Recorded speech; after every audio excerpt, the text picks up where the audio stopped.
بسم اللہ الرحمن الرحیم والصلاة والسلام علی خاتم النبیین وعلی آلہ وصحبہ اجمعین۔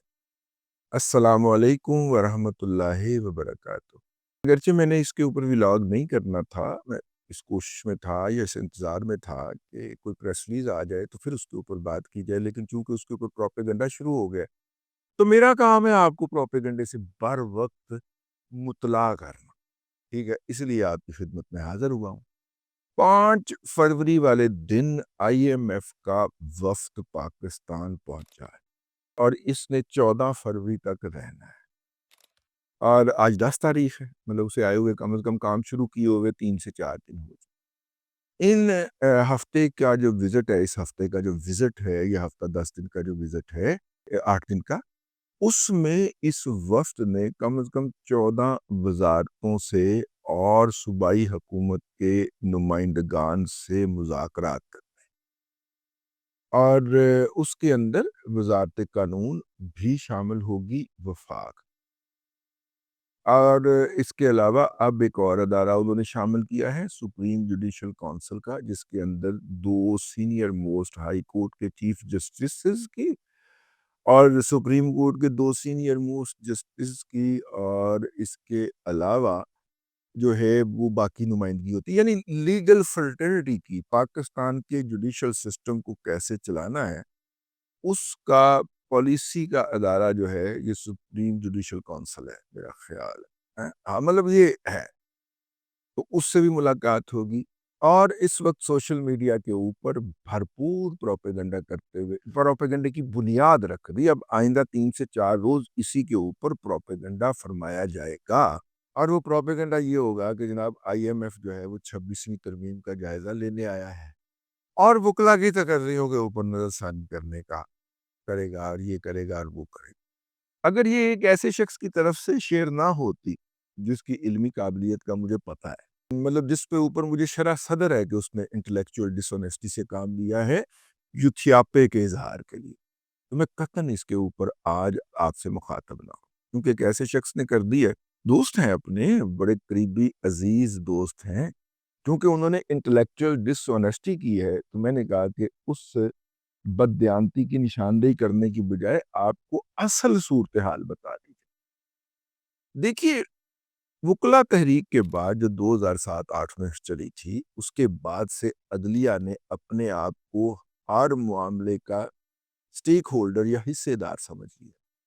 ہمیں پیارے افضل کی طرح کچھ آتا ہے یا نہیں آتا، لیکن چونکہ ہم ابا جی کے باعث، چاچا جی کے باعث، سسر کے باعث ہائی کورٹ کے، سپریم کورٹ کے جج بن گئے ہیں، تو ہم ہر معاملے کے اندر ٹانگ اڑائیں گے اور ہر سوراخ میں انگلی دیں گے، اور ہر سوراخ میں انگلی دینے کا آپ کو جو نتیجہ پتہ ہے، نتیجہ وہی نکل۔ مطلب اس کی سب سے بڑی مثال یہ ہے کہ ریکو ڈیک کا پروجیکٹ جو تھا، اس کو افتخار محمد چوہی صاحب نے، چیف جسٹس اس وقت پاکستان کے تھے، اس کو سکریپ کر دیا۔ اس احمق شخص کو، جو کہ پورا سفر کر کے لیگل فرٹرنٹی کا چیف جسٹس بنا تھا، اس احمق، بونگے اور بدتمیز آدمی کو اس امر کا اندازہ ہی نہیں تھا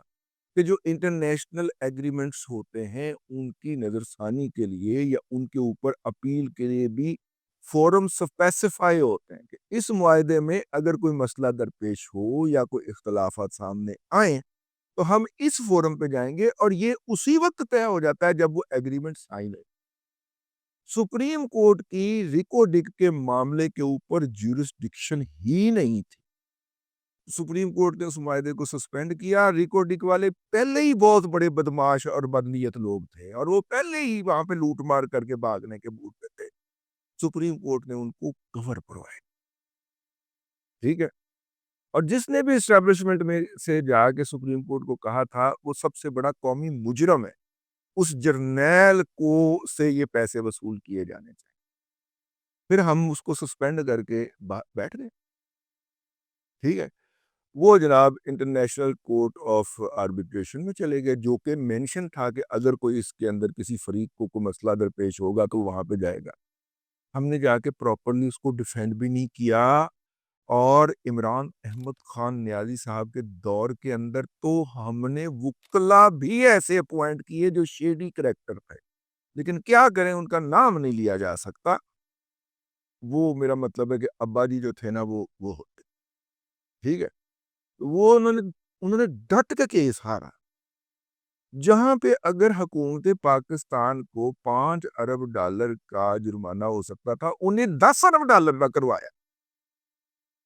اب میرا مطلب ہے کہ اس زمانے کے اندر جس دن جرمانہ ہوا، ہمارے پاس تو $10 ارب نہیں تھے کہ ہم وہ دیتے اور کمپنی کو فارغ کر دیتے، ٹھیک ہے نا؟ نتیجے کے طور پہ ہمیں ان سے دوبارہ نیگوشیٹ کرنا پڑا، ان کی منت اللہ کرنی پڑی، اور منت اللہ کے نتیجے کے اندر ہمیں انہیں اور حصہ دینا پڑا۔ مطلب پہلے اگر یہ تھا 30% جو ہے اس کا ریونیو جو ہے وہ بلوچستان حکومت کو ملے گا، اور 70% ریونیو جو ہے وہ اس کمپنی کو ملے گا کیونکہ اس نے انویسٹمنٹ کرنی ہے، تو اب یہ ہوا کہ جناب نہیں، پہلے $10 ارب کا جو مقدمہ ہم نے جیتا ہے وہ $10 ارب ہم پورا کریں گے پروفٹ سمیت، آپ کو ایک آنا بھی نہیں دیں گے۔ اگر وہ 10 سال کے اندر یا 5 سال کے اندر جب ہمارے $10 ارب پہلے پورے ہو جائیں گے، پھر ہم آپ کو وہ 25% یا 30% دیں گے۔ اندازہ کار، یہ افتخار محمد چودھری کی بونگی۔ اچھا دوسرا،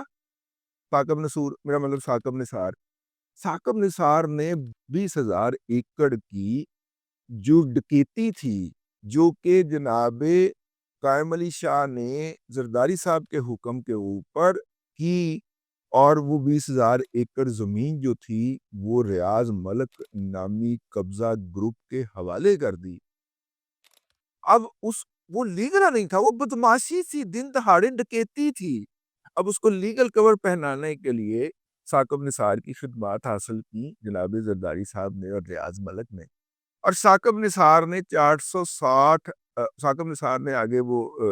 شیخ کو دے دیا نا، وہ جو سر کے اوپر گلاس رکھ کے ناچتے، ٹھیک ہے، شیخ صاحب کو دے دیا، تو شیخ صاحب نے جناب وہ 460 ارب روپے کے اندر معاملہ نپیڑ دیا، حالانکہ وہ کم از کم 2,000 ارب روپے سے زائد کا معاملہ تھا۔ اگر 2,000 ارب روپے بھی ملک ریاض ادا کر دیتا اس زمین کے، تو اس نے اس میں سے کم از کم 8,000 ارب روپیہ کمانا تھا۔ آپ اندازہ فرمائی، ٹھیک ہے، بے کمانا اس نے آئندہ 10 سے 20 سال میں تھا، لیکن کمانا تو وہ 860 ارب روپے کے اندر انہوں نے نپٹا دیا، جس کا اس نے آج تک ایک آنا بھی نہیں دیا۔ اور ایسی پمبل پوسا پا کے گئے نے شیخ صاحب ثاقب نثار کی زیر سرپرستی کہ ملک ریاض وہ زمین بیچی جا رہا ہے، اس کے اوپر گھر بنا کے پلاٹ بنا کے بیچی جا رہا ہے، سرکار کے خزانے میں ابھی تک کوئی پیسہ نہیں آیا، ٹھیک ہے نا، بیریا ٹاؤن کی طرف سے نہیں آیا سرکار کے خزانے سے کوئی پیسہ۔ ریفرنس بنا کے نیب نے ایک قائم علی شاہ صاحب کے خلاف اور شرجیل میمن کے خلاف بھجوا دیا۔ شرجیل میمن تو بیچارہ ویسے ہی فرنٹ مین ہے، اس کو تو حکم دیا ہوگا زرداری صاحب نے، اس نے جا کے متعلقہ جگہ پہ قبضہ کروا دیا ہوگا۔ شرجیل میمن صاحب کے سندھ پولیس کے اندر بڑے رابطے ہیں، بلکہ کہا جاتا ہے کہ وہ الیکشن بھی اسی برکت کے باعث جیتتے ہیں، لیکن یہ ہمارا موضوع نہیں ہے آج کا۔ تو وہ شرجیل میمن صاحب جو ہیں، ان کے خلاف ریفرنس بنا دیا۔ بھائی نیب والو، آپ کی لیگل ٹیم کی تربیت کہاں ہوئی ہے؟ آپ کہاں بستے ہیں؟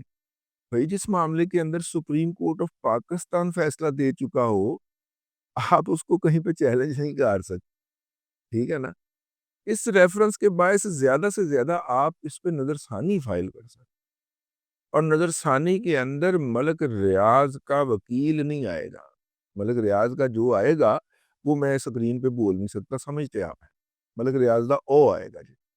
اور سپریم کورٹ کی اوقات اور جرت نہیں ہے کہ اس کی تاریخ ڈال کے اگلی تاریخ پہ کہے کہ یہ کیوں نہیں آیا نا، ٹھیک ہے نا، کیونکہ پالتو رکھے ہوئے ہیں نا، ملک ریاض نے عدلیہ کے اندر اپنے پالتو پالے ہوئے ہیں، ٹھیک ہے نا، جن کے بچوں کی شادیاں سپانسر ہوتی ہیں، ان کے ہنی مون سپانسر ہوتے ہیں، پھر آپ اور میں کہتے ہیں کہ یار ایڈی مہنگی شادی کیویں کر لی، جاجی سی نا اوقات دا پیو منشی ہوندا سی اتفاق دے وچ۔ خیر یہ جو ہے یہ بات جو ہے ایسی کہیں سے کہیں نکل گئی۔ میرا آج کل بلڈ پریشر ہائی ہے، تو میں غصے دے وچ نا اس طرح دی گلاں کر جانا، ٹھیک ہے، تو چلیں ہو گئی۔ اب میں عرض کر رہا تھا کہ یہ 2 واقعات میں نے آپ سے عرض کیے ہیں۔ میں نے اس ملک کے اندر 15 سال ہائی کورٹ رپورٹنگ کی ہے، میں آپ کو 1500 ایسے واقعات بتا سکتا ہوں جہاں پہ جج صاحب نے اپنی حماقت یا ذاتی منفعت کے باعث ایسے فیصلے دیے جس سے ریاست پاکستان کو کھربوں روپے کا نقصان ہو۔ جب ایسے کم عقل بوزنے اور گھٹیا لوگ جو ہیں وہ صرف اس وجہ سے کہ وہ فلاں کا نطفہ ہیں وہ ہائی کورٹ کے جج بن جائیں اور جج بن کے پھر وہ جو مرضی منہ میں آئے کہتے پھریں، ٹھیک ہے نا، ایسے لوگوں سے پہلے پوچھ لینا چاہیے کہ بھائی نے کام اسی کرن لگے ہیں، تسی کوئی درمیان دے وچ بونگی تے نہیں مارنی، کوئی لت تے نہیں مارنی۔ تو میرے پیارے عزیز، وہ آئی ایم ایف کا ڈیلیگیشن جو ہے وہ عدلیہ سے یہ پوچھنے جا رہا ہے کہ بھائی جان ہم یہ ان کے ساتھ یہ ریفارمز ایجنڈا انڈرٹیک کر رہے ہیں، تسی کوئی سٹے تے جاری نہیں کرنا۔ 1200 ارب روپے کی ٹیکسز جو کہ حکومت پاکستان اور ریاست پاکستان نے لینے ہیں، وہ 1200 ارب روپے کے اوپر سٹے دیے ہوئے ہیں، جبکہ قانون یہ کہتا ہے کہ مالی معاملات کے اندر 90 دن سے زیادہ سٹے نہیں دیا جا سکتا۔ لاہور ہائی کورٹ کے اندر شوگر کیس کے اندر شاہکار بیٹھے ہوا کہ جج صاحب نہ صرف سٹے دے رہے ہیں کئی سالوں سے بلکہ اس کا پہرا بھی دے رہے ہیں جج صاحب باقاعدہ، ٹھیک ہے، پہرا دیتے ہوئے پائے گئے ہیں۔ ریفرنس جانا چاہیے اس جج کے خلاف لیکن نہیں جائے گا، پیو جج سی نہ اس بلو نہیں جائے، ٹھیک ہے نا۔ تو کہہ میں بہت کچھ کیا ہوں لیکن میں نے کچھ بھی نہیں کہا، میں نے کسی کا نام تھوڑی لیا ہے، ٹھیک ہے۔ تو عرض یہ کر رہا تھا کہ وہ آئی ایم ایف کا ڈیلیگیشن یہ پوچھنے آ رہا ہے سپریم کورٹ کے چیف جسٹس آف پاکستان سے کہ بھائی جان ہم یہ اصلاحات کا ایجنڈا جو ہے اس پہ ایگریمنٹ کیا ہے حکومت پاکستان سے، ہم نے 6 مہینے ہو گئے ہیں ہمیں یہ ایگریمنٹ کیے ہوئے، تو آپ یہ بتائیے کہ آپ کا کوئی پنگے بازی کا ارادہ تو نہیں ہے؟ اگر کوئی شوق ہے تو ہم یہیں پہ روک دیتے ہیں، ٹھیک ہے، اور اگر آپ کا کوئی ارادہ ہے بھی اس ملک کو چل لینے دیجیے، وہ ارادہ ملتوی کریں، ٹھیک ہے۔ کوئی 26ویں ترمیم کے اوپر نظر ثانی نہیں ہو رہی،